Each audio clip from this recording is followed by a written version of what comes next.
Singapura baru saja meresmikan kapal perang baru dari kelas Victory yang memiliki kemampuan untuk membawa dan mengoperasikan berbagai jenis kendaraan tanpa awak, seperti drone udara, kapal permukaan tanpa awak, atau kendaraan bawah laut tanpa awak. Para penggemar dunia militer dan teknologi maritim, ini berita yang pasti bikin mata kalian berbinar. Singapura, negara mungil di ujung selatan sana, baru saja meluncurkan sesuatu yang membuktikan pepatah lama. Jangan pernah remehkan yang kecil, karena bisa jadi justru mereka yang paling siap tempur. Bener deh. Lewat pengumuman resmi dari Kementerian Pertahanan Singapura, tanggal 21 Oktober 2025 kemarin, mereka baru saja merilis kapal perang terbaru buat angkatan lautnya. Dan bukan kapal biasa ya, ini bukan sekedar besi panjang yang mengapung di laut.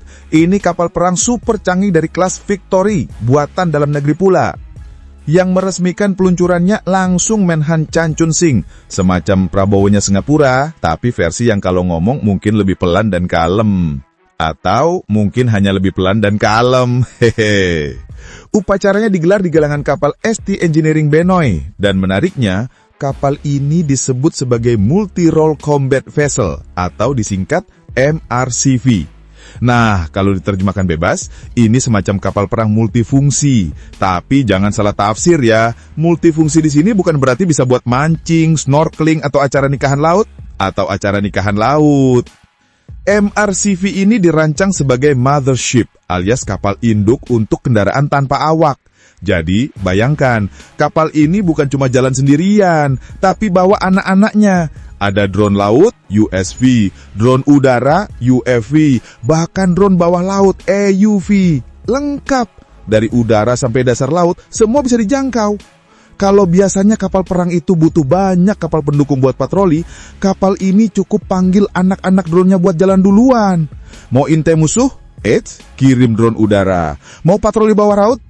Kirim drone bawah air. Mau ngawasin kapal asing yang lewat diam-diam? Tinggal suruh drone permukaan buat ngintip.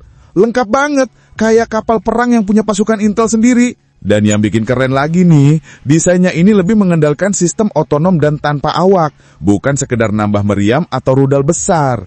Jadi, kalau diibaratkan, kelas Victory ini kayak otaknya armada laut Singapura. Bisa memantau, mimpin, dan ngatur koordinasi berbagai operasi.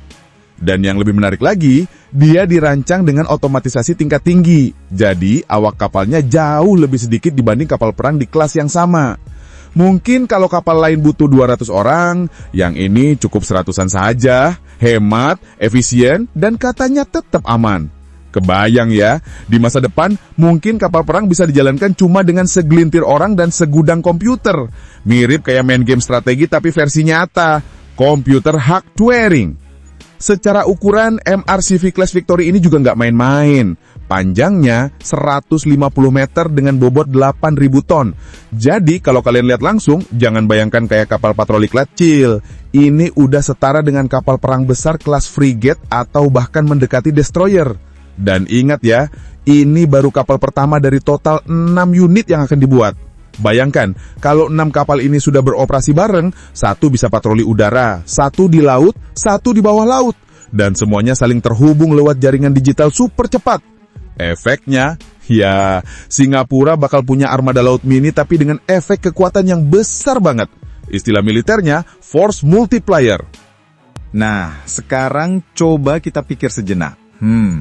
Dengan semua kecanggihan yang ada, Singapura benar-benar sedang menunjukkan arah baru dalam dunia pertahanan lautnya. Mereka bukan cuma sekedar mau punya kapal perang keren untuk pamer di parade militer, tapi sedang membangun ekosistem tempur masa depan, di mana manusia dan mesin bisa bekerja sama tanpa harus rebutan mouse dan keyboard. Dan jujur aja, ini langkah yang smart banget. Karena di tengah dunia yang makin modern, peperangan juga berubah. Bukan lagi soal siapa yang punya meriam paling besar, tapi siapa yang punya data, sensor, dan kecepatan berpikir paling cepat. Kalau dulu perang itu adu tenaga, sekarang perang itu adu wifi. Kapal MRCV ini ibarat pusat komando terapung. Dia bisa mengatur drone udara yang lagi terbang di atas awan, sekaligus memantau drone bawah laut yang lagi nyusup di dasar samudera. Semua lewat satu layar kontrol digital yang penuh data, grafik, dan mungkin beberapa notifikasi error kecil kalau sinyalnya ngadat. Dan bayangin aja, dengan teknologi otomatisasi yang tinggi, kapal sebesar itu bisa dijalankan dengan awak yang lebih sedikit. Artinya apa? Singapura bukan cuma menghemat biaya, tapi juga menunjukkan bahwa teknologi bisa menggantikan tenaga tanpa mengorbankan kemampuan tempur. Nah, sekarang bagian paling menariknya. MRCV kelas Victory ini bukan cuma soal kecanggihan, tapi juga cara berpikir baru tentang perang modern.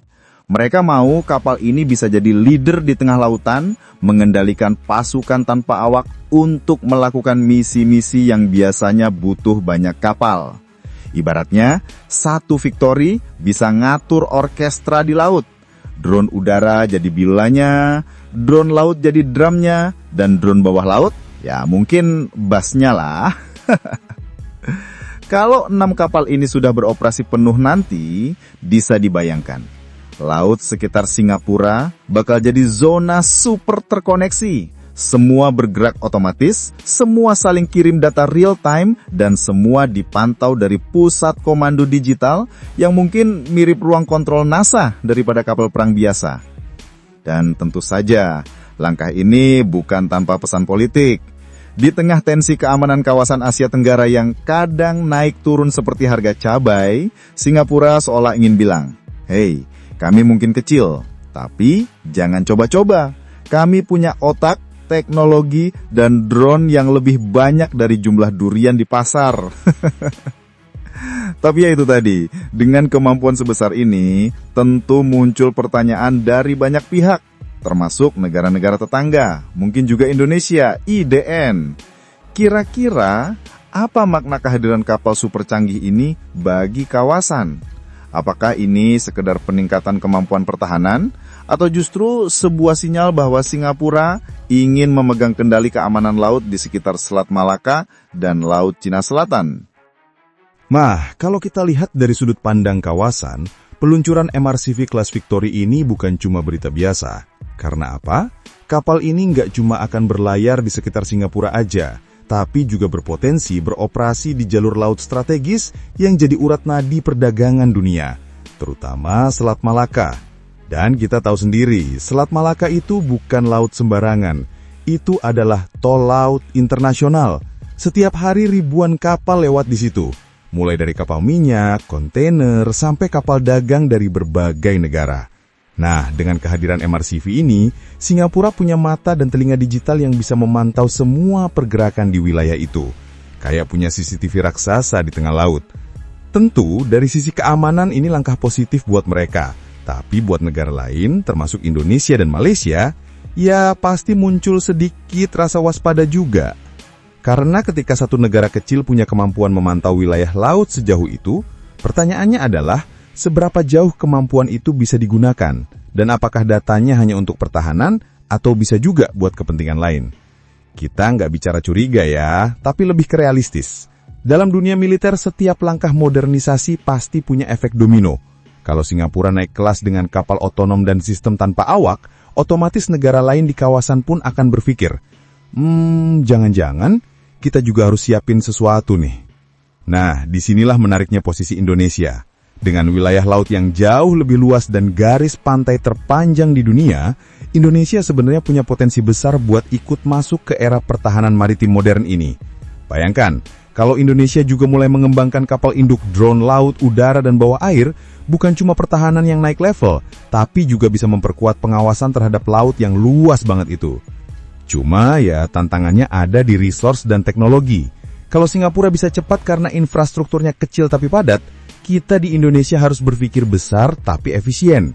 Jangan sampai nanti pas tetangga udah pakai kapal otonom, kita masih sibuk ngeributin siapa yang salah parkir di pelabuhan.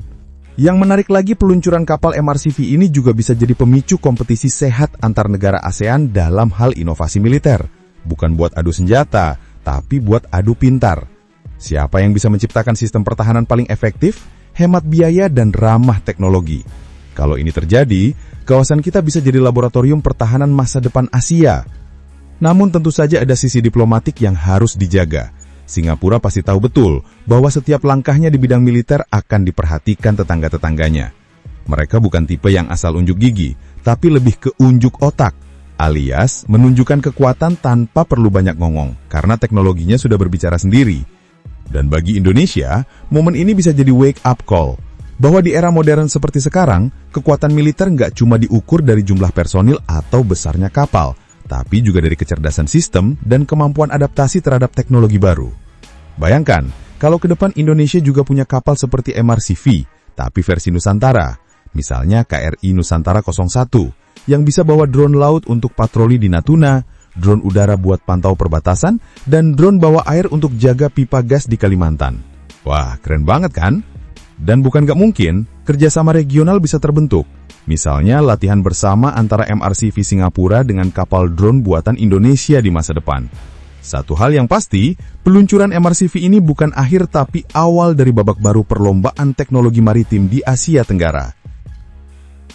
Thanks banget buat yang udah nonton sampai habis. Kalau suka, ya di-like aja. Kalau merasa cocok, langsung subscribe. Dan kalau jempol udah gatal pengen ngetik, antem aja tuh kolom komentar. Mau debat? Boleh. Mau bercanda? Gas. Yang penting sopan.